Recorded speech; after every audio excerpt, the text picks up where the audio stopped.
Vous écoutez 2D6 Plus Cool, un podcast et une chaîne YouTube où on performe, on enregistre et on monte nos parties de jeux de rôle comme des spectacles. Nous sommes le 9 mai 2018 et voici... Nous interrompons vos programmes habituels pour une allocution de la Burst Team. La Burst Team, qu'est-ce que c'est ? La Burst Team, c'est une équipe de rôlistes qui s'est rencontrée sur les bancs de l'auberge virtuelle. Unis par un plaisir immodéré pour le roleplay débridé, ils ont décidé qu'il fallait jouer à tous ces jeux qui s'amoncellent sur leurs étagères virtuelles. Pour y parvenir, ils ont décidé de jouer en mode Burst, c'est-à-dire pas plus de 5 parties par jeu, pas moins de 2. Par ordre alphabétique, la Burst Team est constituée de Alain, Fabien, Matt, Pierre et Seb. Pour cette première, ils ont décidé de se lancer dans les aventures de No Country for Old Kobolds. Un jeu à la frontière entre Dungeon World et ce qu'on appelle les jeux funnel. Vous savez, ces jeux dits à entonnoir, où l'on joue des personnages en mode OSR avec très peu de points de vie qui meurent beaucoup. Et c'est Pierre qui a décidé de faire le vaillant MJ pour cette première session. Et tu vas le voir, cher public, cela commence sur les chapeaux de roue. Pierre ne nous a presque rien expliqué, juste que nous jouions un clan kobold et que donc nous allions beaucoup mourir et changer souvent de personnage. Il nous a dit que c'était un hack de Dungeon World, donc on avait lancé 2D6 et rajouté une caractéristique inspirée de Donjons et Dragons, et que sur 10+, ça allait bien se passer, sur 7-9, on allait payer quelque chose pour que ça se passe bien, et sur 6 mois, on allait en prendre plein la face. À part ça, rien de plus. Il a décidé de nous plonger in media res et de nous présenter le système pas à pas. Tu vas être un peu perdu au début, c'est normal. Comme nous, on est en total impro. Bonne écoute à vous, et que les dieux kobolds vous préservent des grands dragons.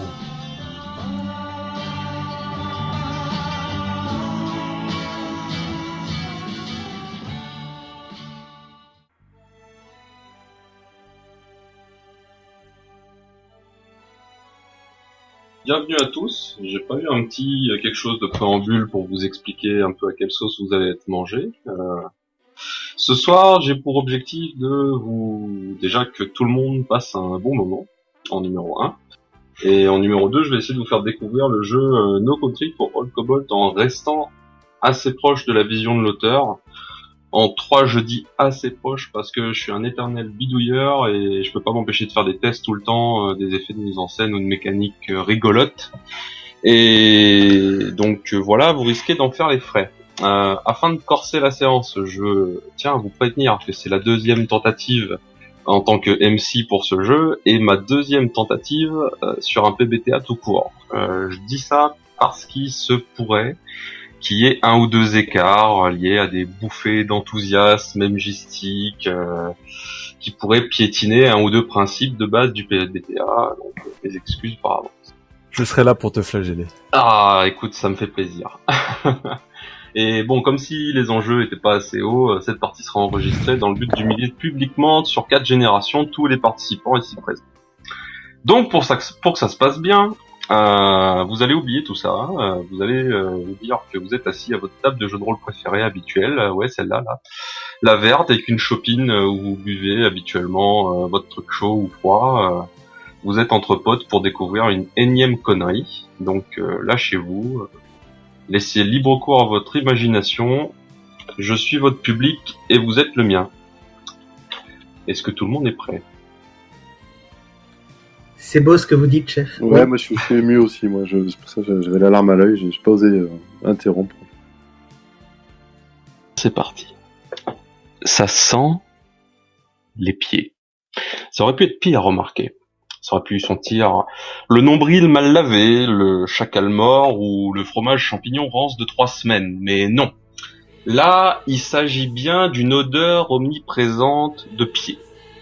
Tassés les uns sur les autres en apesanteur, la sensation caractéristique des guilis dans le ventre vous laissant entendre que le vol est toujours en cours, c'est ainsi que 5 par 5, dans ce contenant de bois cerclé de fer que l'on nomme communément un tonneau, vous effectuez votre vol nocturne au-dessus des murailles du pays de la lumière. Kobold numéro 1, Virevolt. Oui, c'est moi. Qui est le con qui vous a lancé une idée pareille et pourquoi ça peut marcher? Eh bien, le con qui a lancé une idée pareille, c'est probablement le titan de la montagne jaune, qui a l'air d'avoir comme passe-temps, ou plutôt qui a un accord commercial avec notre bon village, et qui nous jette par tonneaux afin d'envahir la cité de la lumière. Sacré titan. Très bien. Alors que votre vol est en cours et que vous vous sentez retourner dans les airs,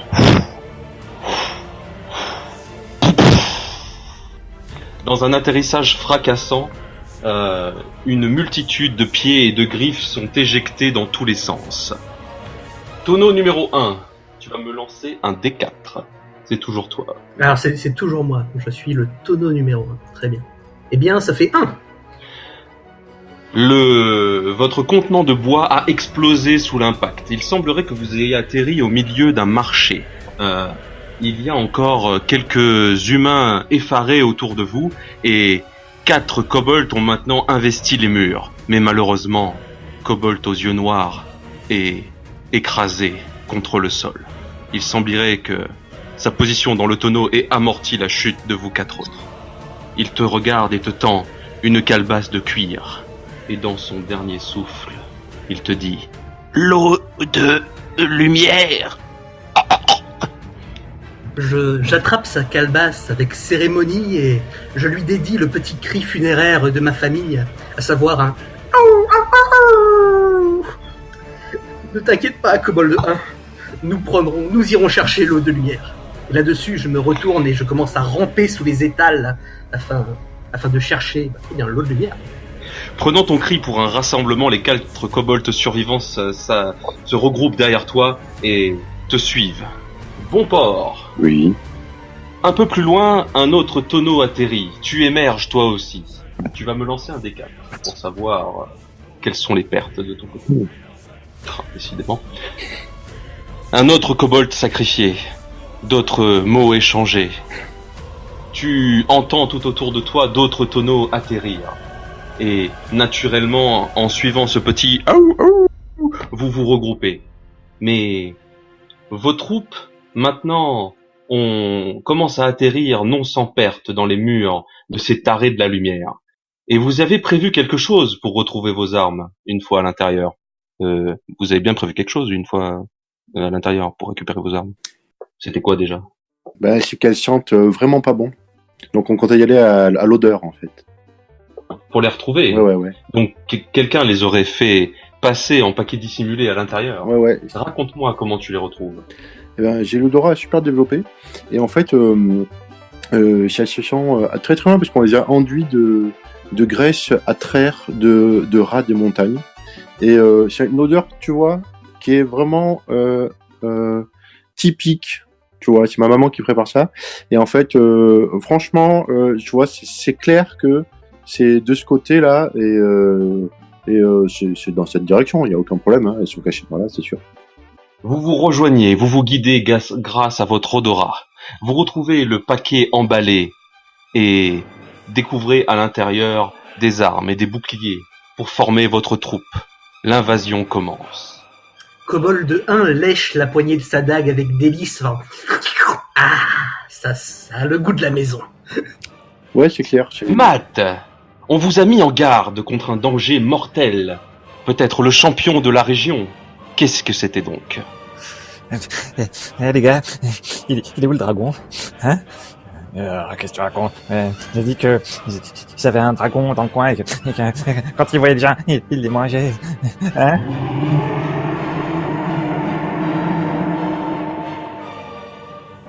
Le cri néanmoins était suffisamment impressionnant et sonore pour retentir dans toute la cité. Vous vous êtes regroupés, vous formez maintenant une troupe armée d'épées courtes et de boucliers, vous formez une phalange. L'église est devant vous, à l'intérieur votre dû. Les troupes avancent. Il y a maintenant des heurts dans la cité et des mouvements d'hommes en ordre qui semblent se rapprocher. Vous entrez dans l'église. Devant vous, une eau qui semble luire d'elle-même éclaire toute l'architecture. Il y a des lignes de bancs de bois dans tout le premier étage qui s'étendent devant vous et cette espèce d'immense sculpture de pierre en vase contenant l'eau. Que faites-vous?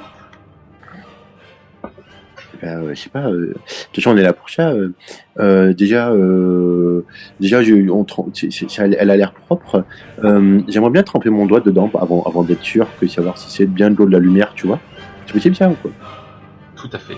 Alors que tu t'approches de l'eau étincelant d'une lumière qui te brûlerait presque les yeux, tu entends des bruits de pas qui arrivent d'un escalier sur la gauche. Au dehors, les troupes kobolds ont sorti leurs armes et ont lancé un hurlement de combat. Il semblerait qu'une milice ait entamé les hostilités contre vous. D'accord. C'est pas très bien ça. Mais c'est pas grave, on prend l'eau et on se tire, non? C'est ça les gars, on enchaîne là. On a pris les outres, de toute façon.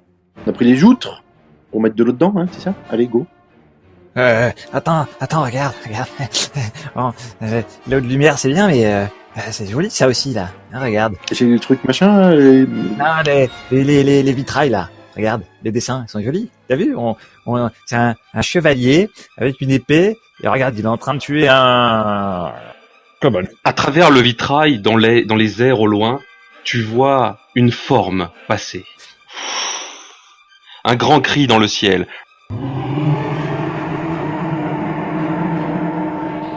Oula, c'est pas un truc qui brûle ça de loin là, de l'extérieur là, c'est ça? C'est le dragon, tu dis, c'est le dragon. C'est le dragon. Est-ce qu'on a amené le truc là pour... Regardez. Tu sors une sorte de petite sacoche. C'est du poivre. Apparemment, les dragons, ils aiment pas ça. Si on en choisit un courageux, hein, le meilleur d'entre nous, hop, il souffle ça dans le nez, hop, le dragon, après, il nous embête plus. L'escadron 1 se porte volontaire et 4 kobolds qui sentent fort l'urine, car leurs vessies se sont relâchées après le cri de guerre terrifiant du dragon, se présentent devant toi en tenant les mains. Confiez-nous cette mission, chef. Ah, oui, bien sûr. Il y a l'œil du chef qui va à droite, à gauche, on ne sait pas ce qu'il regarde vraiment. Il fait, ah oui, évidemment. Hein. Tiens, prends ça. Tu vois, il faut aller tout près, très proche de lui. Hein, pas de problème. Et là, tu souffles dans le nez comme ça. Hein. L'escadron numéro 1 roule des yeux fous. Et ensuite, les 4 kobolds montent les uns sur les autres afin de se préparer à l'arrivée du dragon, le sac de poivre à la main. Nous sommes l'escadron urine au poivre, chef. Nous ferons tout pour la victoire. Pour la victoire. Oui, c'est très bien, c'est très bien. Les bruits de pas de l'escalier se rapprochent. Une forme en grande toge entre dans la pièce et est accompagné d'un suivant qui essaye de ne pas se laisser distancer. Comment vous dites une intrusion? Mais je ne comprends pas. Nos murailles sont les plus hautes de la région. Que se passe-t-il? Et par quoi une bande de rats serpentiformes qui serait rentrée chez nous pour voler? La figure s'arrête. Elle fait un demi-tour dans votre direction. Qu'est-ce que c'est que ça? Vous sentez que le temps presse, que les choses ne vont pas tarder à dégénérer, et surtout que cette espèce de type en blanc commence à psalmodier dans un langage étrange. In nomine sol invictus perforan, et la phrase est en suspens et les choses pourraient bien se gâter rapidement. C'est pas le moment où notre fameux assassin, le fameux kobold Fabien, intervient et envoie normalement sa dague voler dans l'œil de cet importun? Le kobold Fabien s'élance en dehors de la troupe de kobolds invasionnaires, fait une roulade au sol, saute sur les différents bancs de l'église, prend appui sur un vitrail et se jette sur l'espèce de prêtre en vieille totus blanche. Matt, tu vas pouvoir me faire un jet de dextérité. C'est pas plutôt kobold Fabien qui fait ce jet? Si, pardon, kobold Fabien, excuse-moi, va faire un jet de dextérité. Ah ben, mais c'est pas une dague que j'envoie, parce que malheureusement la dague je l'ai oubliée. Mais heureusement, kobold Fabien a toujours un atout dans son sac. Enfin, pas dans son sac, parce qu'il a oublié son sac aussi.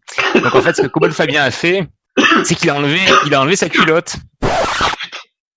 il a enlevé sa culotte, qui sent pas les pieds fatalement, qui sont plutôt le cucu, mais bon bref, il a enlevé sa culotte et il jette sa culotte roulée en boule en visant la bouche de l'infâme humain qui est en train de se palmodier des horreurs à notre attention. Et donc il va faire, oh là là mon dieu, il y a une formule de calcul. Qu'est-ce que c'est? 2d6 plus dextérité et tu vas pouvoir choisir quelle est la caractéristique de dextérité de ton kobold. Le maximum, c'est quoi? Le maximum, évidemment, sinon c'est pas drôle. Alors, du coup, tu as le choix de répartir un 2 plus 1, un 0, un moins 1 et un moins 2. Tu es clairement avantagé par la narration vu que tu choisis qui est le personnage qui se charge de la tâche, mais néanmoins, n'oublie pas que les caractéristiques vont rester ensuite. Donc vas-y, tu peux faire ton test de dextérité avec un plus 1. Alors, je rajoute le plus 1 après. Ah, tout à fait. Voilà. C'est excellent. Alors que cette espèce de torchon de masse noirâtre odorante est jetée dans les airs, la figure de blanc lève une main et un espèce de sigle doré apparaît dans les airs et on entend un petit splotch. Et l'horrible pagne odorante s'écroule au sol sans autre forme de succès. Mais vous gagnez un point d'expérience. Je l'expliquerai plus tard. Tous ou seulement comme En fait, dans No Country for All Kobold, il n'y a pas d'expérience personnelle. Il n'y a que de l'expérience partagée. Quand vous échouez, tout le monde échoue, mais tout le monde gagne de l'expérience. Cool. Du coup, le prêtre va finir son incantation et des rayons lumineux émanent de ses mains et viennent brûler mid-air le pauvre... comment il s'appelait? Shinobi Fabien? Ah oui, tout à fait. C'est le Shinobi. C'est un moment au ralenti qui se passe. Dans les airs, tu vois une grande lumière blanche. Et tu sens la conscience se détacher de toi. Être projetée en dehors de ton corps. Alors que ton enveloppe charnelle rend son dernier soupir, quels sont tes derniers mots?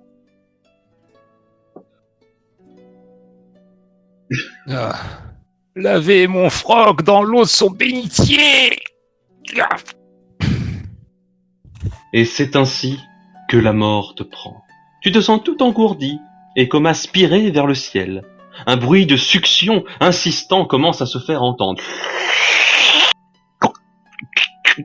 Alors que le monde qui t'entoure se transforme en taches de lumière floue, il y a un petit foup et tu as l'impression que ce qui reste de toi passe dans un genre de trou étroit, et puis un petit sonore, alors que tu récupères petit à petit tes sens.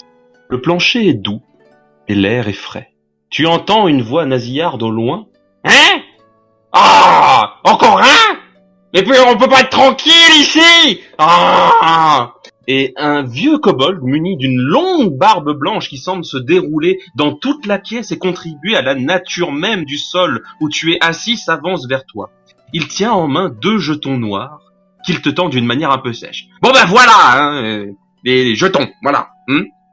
Vous pouvez passer un message temporel à la famille pour 2 jetons, ou alors filer un coup de pouce à vos copains d'en bas pour 1 jeton. Ah oui, et puis si vous n'en faites rien, vous pourrez les envoyer à votre village, qu'ils utilisent vos souvenirs pour quelque chose. C'est compris? Oui, chef. Quand vous aurez fait votre choix, vous aurez le droit de passer la grille, pas avant.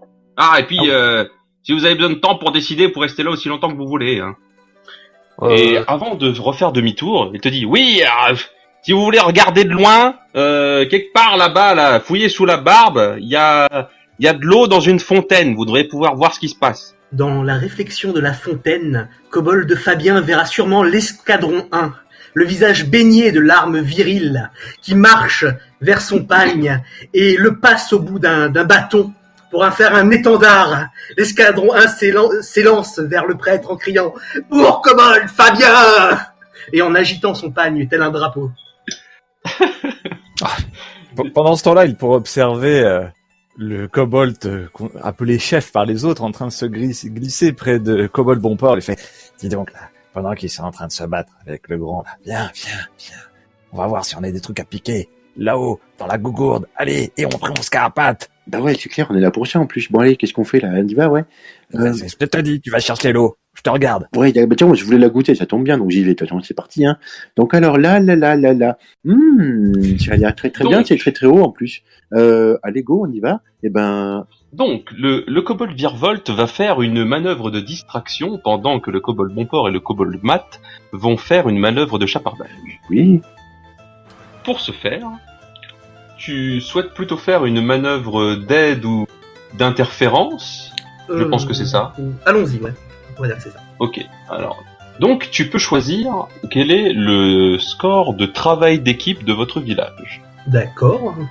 Sachant que vous avez 3 attributs à répartir qui vont de 3 à -1. Eh bien, l'attribut de travail d'équipe de notre village va être à 0. Hein.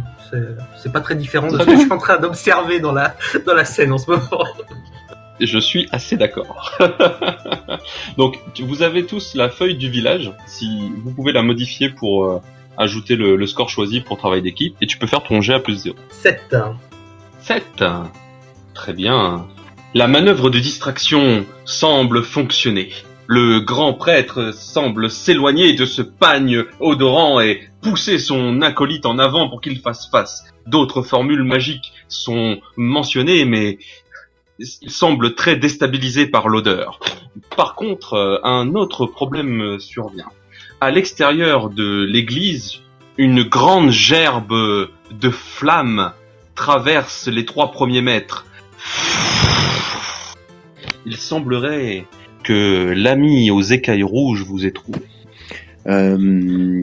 Pendant ce temps, allez, vas-y, prends l'eau, regarde. Bah, je suis en train de faire ça, moi, je suis dans l'eau, là, je suis en train de me baigner, mec. Regarde, je suis déjà près de la porte. Allez, balance-moi l'eau. Attrape lourde, attrape la loutre, enfin, le truc qui tient l'eau, là, vas-y, envoie. Je te l'envoie, là, vas-y. Et en même temps, je garde un peu, parce que s'il faut que j'en balance sur l'autre gros brûlé, là, comme ça va le calmer, là. Allez, j'en garde une, je t'en balance 3. Allez, on y va, on enchaîne. Pour le clan, envoie-moi ça. Allez, tiens, attrape. J'essaie d'attraper l'outre, si on m'envoie une outre. Et ouais, mais je t'en envoie autant que je peux. Tu attrapes l'outre. La calebasse est pleine de ce liquide lumineux. Tu peux presque voir à travers la membrane ce liquide tournoyer à l'intérieur. Et maintenant, quel est le plan? Le plan est évidemment de fuir par les égouts. Mais carrément. Ah, très bien. Donc tu vas pouvoir me faire un petit jet de plonge à couvert et faufile-toi. C'est plus dextérité.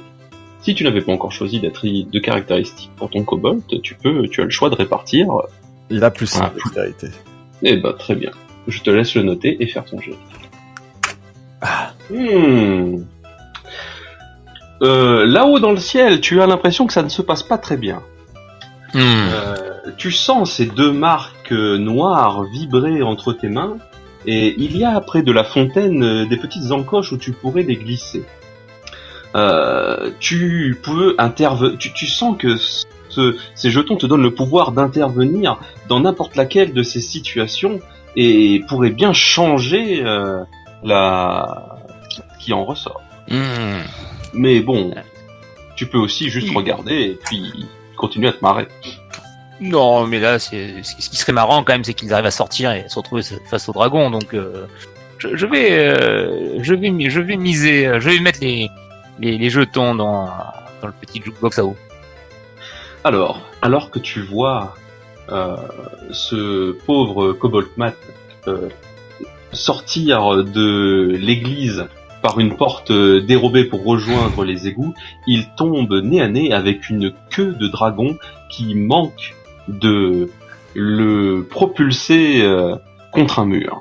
Et à ce moment-là, le bruit du jeton qui s'écoule dans le mécanisme semble modifier la scène. La queue qui allait percuter ce pauvre Mat le rate de justesse, alors que une énergie semble l'avoir propulsé et l'avoir fait glisser sur le sol vers la plaque d'égout. Ton 6- a été transformé en 7-9 grâce à la marque de famille. Tu n'es pas sorti d'affaire néanmoins. Le dragon, ayant senti quelque chose de magique derrière lui, se retourne. Il pointe son museau à travers les ruelles de la ville et le tourne directement vers toi, sentant probablement la lueur divine de l'eau sacrée. Vite, ouvre-toi, bouche d'égout, ouvre-toi. J'essaie de faire levier pour soulever cette bouche et sauter dedans. Très bien. Je pense que tu vas me faire un jet de savoir tribal qui est lié à l'ingéniosité de votre village. À ton avis, il est ingénieux comment ce village? Oh, je pense, il y a quoi comme chiffre à déployer? Il y a un 3, un 2, un 0 qui a déjà été pris et un -1. Il n'y a pas de 1. Je crois qu'il y a un 1. 3, 2, 1, 0, -1. Voilà, c'est ça. Vas-y, remonte-moi la fiche du village, qu'on voit ce qu'on a le choix. Hop.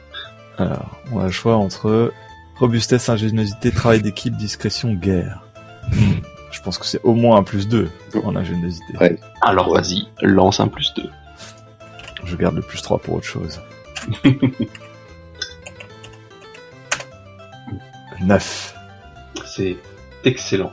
Alors que tu t'échines sur cette plaque, tu avais pensé, bien sûr, pour votre échappatoire, à prendre un outil pour soulever les plaques d'égout que tu avais dissimulé avec tes armes.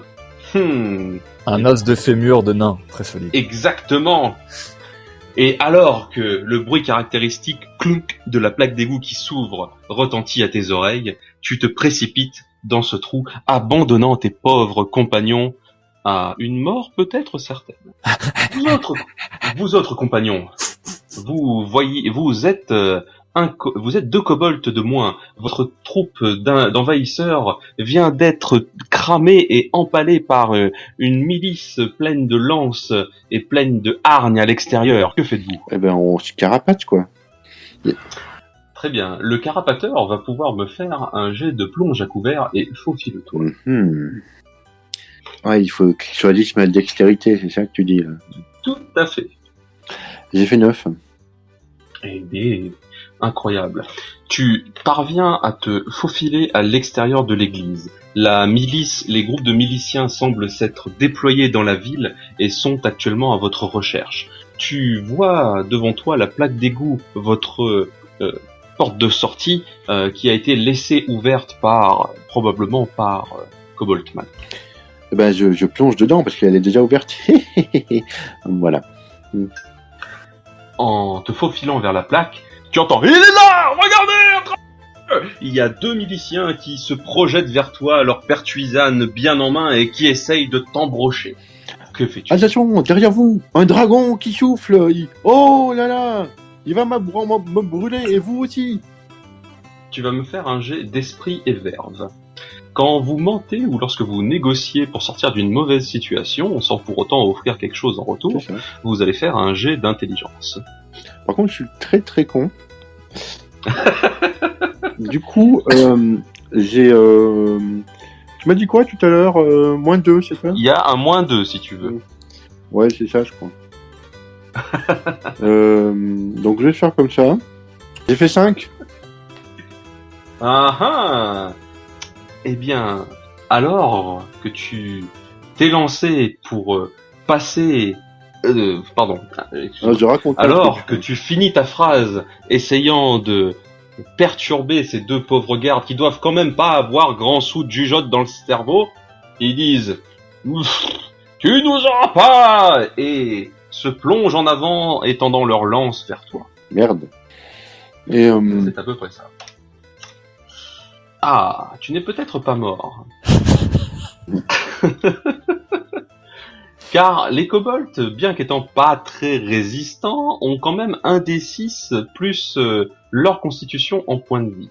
Donc c'est le moment de voir si ces blessures t'ont tué ou pas. Un des 6 plus la constitution, c'est ça? C'est ça. Ouais. Mais je suis pas très costaud non plus. Tu aurais peut-être un -1 en constitution? Ouais. Eh bien, lance un D6 -1. C'est pas mes spécialités, tu vois. Alors on va vite voir si c'est grave ou pas. Ouais, bah voilà quoi. J'ai fait 0. Et eh bien c'est dommage. On peut pas avoir en dessous de 1, c'est la bonne nouvelle. Mm. La mauvaise nouvelle, c'est que 1 c'est moins que 2. Du coup, alors que tu pensais ta verve les atteindre, que tu voyais l'étincelle de bêtise dans leurs yeux s'allumer, tu te dis que tu t'es peut-être un peu trompé. Et alors que tu réalises qu'il y a au moins 20 bons centimètres de métal froid qui t'ont traversé le torse, tu t'écroules au sol. Et ton enveloppe charnelle commence à s'engourdir. Tes sens changent. Tu te sens comme engourdi et aspiré vers le ciel. Maman. Est-ce que tu as des derniers mots pour ce monde? Maman. Oh, je te revois. Ça fait pas longtemps que tu es morte et tu es déjà là. Ah, voilà. Comme un frémissement, tous les kobolds aux alentours semblent entendre ce petit cri caractéristique. La mort d'un semblable. Oh mon Dieu. Le bruit de succion insistant se fait entendre et alors que tu te transformes et que tu vois plein de taches de lumière floues autour de toi, il y a un petit foup et tu es aspiré, tu passes dans une presse et puis foup, un foup sonore, blablabla, tu récupères petit à petit essence, le plancher est doux, l'air est frais et puis oh tiens, c'est Ninja Fabien. Salut. Oh bah, ça alors. Il y a une voix Cool. nasillarde. Mais putain, mais c'est pas possible, mais qu'est-ce que vous êtes en train de foutre, hein? Mais là, c'est la pluie. Je veux dire, on est en effectif réduit en ce moment. C'est quand même pas compliqué, hein? Bon, alors, il y a une espèce de vieux kobold qui se dirige vers toi, longue barbe blanche, qui semble se dérouler dans toute la pièce et contribuer au sol, et s'assoit devant toi, te tend 2 jetons noirs, d'une main un peu sèche. Bon, voilà tes jetons, tu peux passer un message temporel à un de tes amis pour 2 jetons, ou tu peux filer un coup de pouce à tes potes d'en bas, et il y a le copain qui a déjà allumé la télé. Voilà. Ouais. Si t'as des questions, je suis là-bas. Merci. On est pas Bah, c'est fou quand même, hein, Cobalt Bonport. Je pensais voir d'abord Cobalt Matt. Hein. Ouais. Moi, j'avais misé sur lui. Hein. J'avais mis 2 jetons d'ailleurs sur sa mort en premier. Ah bon? Mais comme quoi, tout arrive, Ah ouais. tu vois, mec. Ah ouais. Mais vas-y, mais aussi 2 jetons. On sait jamais. Les paris sont ouverts. Ouais, d'accord. Je vais faire ça tranquille tout à l'heure. Je regarde un peu, du coup. Pendant ce temps, un distracteur agite un pagne odorant. L'odeur semble tenir à distance pour le moment ses adversaires, mais un problème de nature chauffante beaucoup plus présente semble venir de l'entrée de l'église. Coboltalin, que fais-tu? L'escouade numéro 1, donc l'escouade des kobolds sanguinaires, va faire même plus qu'agiter le pagne de confrère Fabien, parce que, ayant la mémoire très courte apparemment, ils ne se souviennent que du saut héroïque de kobold Fabien et de ses dernières paroles. Alors les 3, au début il y avait 4 membres d'escouade, hein, tu me dis s'ils sont en train de se faire tirer dessus. Ah, il en reste 4. Il en reste 4, très bien. Eh bien, il y a 3 kobolds qui vont continuer à harceler les hommes en toge et à danser autour d'eux, pendant que le dernier, le kobold Alain, va se munir du précieux pagne, sauter dans l'eau de la fontaine et le frotter avec application afin de le nettoyer dans la coupole du prêtre. Oh mon Dieu, un jet de blasphème! Ah Et en même temps, il regarde le prêtre, l'évêque, avec des yeux furieux, l'écume à la babine, et vous les fesses kobolds sur ton eau sacrée, prêtre! Je pour moi! Ce jet peut être un peu ce que tu veux, une attaque mentale, un jet d'esprit et verve pour avoir une distraction et espérer t'enfuir. Moi, j'aimerais qu'on rajoute cet incident dans les annales de l'église, donc je dirais un jet de charisme, afin de marquer les saintes écritures de ce moment déplorable de leur histoire. Très bien. Alors du coup, tu vas faire un jet de charisme, effectivement, qui va servir pour la troupe restante. 11. Pouah, voilà, comment vous voulez jouer avec un mec pareil. Et donc, pris d'une ferveur intense, les 4 kobolds restants sont transcendé par ton action et le prêtre et l'acolyte dans la pièce se signent furieusement en quittant l'église, en agitant les grands mains. Regarde-nous, Kobold Fabien. Ah mon Dieu! Mais qu'est-ce que c'est que ces immondices? Ah! Vois-nous l'instrument de ta vengeance. Sacraliser l'autel! L'eau est jaune, Kobold Fabien. Jaune. Vous avez maintenant quartier libre pour fuir par une autre sortie. C'est ce qu'on va faire en emportant le pagne sacré avec nous pour le remettre à la famille des Koshinobi de Kobold Fabien. Ce pagne maintenant brille d'une lueur intense et semble éclairer votre chemin. Donc on le tient en étendard Vous encore. pourrez peut-être même éblouir vos adversaires, vous créant une porte de sortie. C'est un pagne béni, un pagne protecteur. Eh bien, l'escouade numéro 1 va agiter fièrement son étendard en utilisant l'itinéraire de repli et partir après les traces de Kobold Mat en enjambant le squelette carbonisé de Kobold Bonport. Très bien. Et tu vas pouvoir faire un jet de plonge à couvert et faufile-toi avec un bonus de +1 sur ta dextérité. Très bien. Eh bien, comme on choisit au petit bonheur, il a aussi 1 en dextérité, donc ça fait un bonus de +2. À 9. Alors que tu quittes l'église en projetant une sainte lueur dorée devant ton chemin, la milice semble s'arrêter devant ton passage et le dragon est le dernier obstacle qui se dresse sur ton chemin. Les 4 pattes solidement posées sur le sol de la ruelle, il te regarde, les naseaux fumants, alternant œil droit et œil gauche en ta direction. Il prend une inspiration. Il te reste quelques secondes pour agir. Kobold Alain va se tourner vers le reste de son escouade. Les flammes créent un effet de soleil couchant dans son dos alors qu'il les regarde et le temps paraît se ralentir. Il leur tend le pagne lumineux afin qu'il le rapporte au village. Et ensuite, alors qu'il commence à s'élancer vers le souffle du dragon, le sac de poivre à la main, il leur dit « Fuyez, pauvres fous !» Très bien. Il se jette dans la gueule du dragon, enfin s'il n'est pas carbonisé et cuit au poivre avant de parvenir. Je vais considérer que c'est un jet d'attaque dextérité. Ok. 11. Comme d'habitude, comme à l'accoutumée, tu sembles être béni des dieux même. Peut-être qu'une présence divine kobolesque te regarde et pousse tes mouvements dans la bonne direction, bien qu'a priori tu n'en aies pas vraiment besoin. Et le sac de poivre habilement lancé juste sur les naseaux du dragon, au moment où il prenait son inspiration mortelle, tu entends...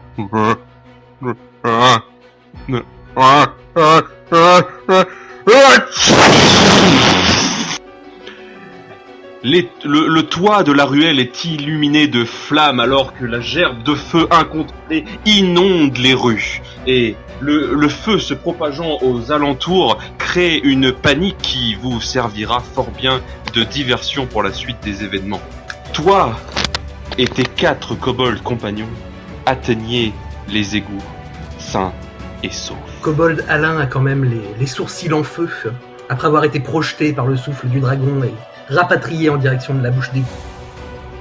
Eh bien, soit, alors que derrière toi, Kobold, tu entends des bruits de pas. Tu reconnais cette démarche caractéristique koboldienne. Il semblerait qu'il y ait d'autres survivants.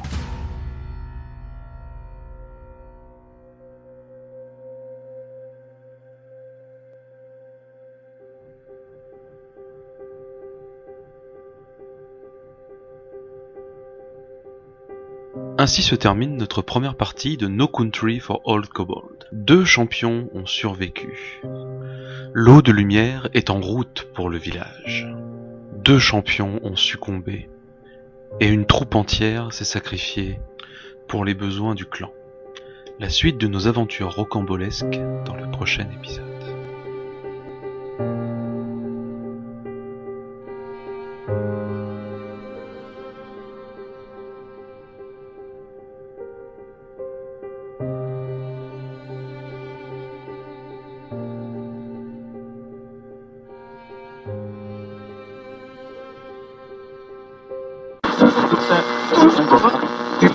No Country for Old Kobolds.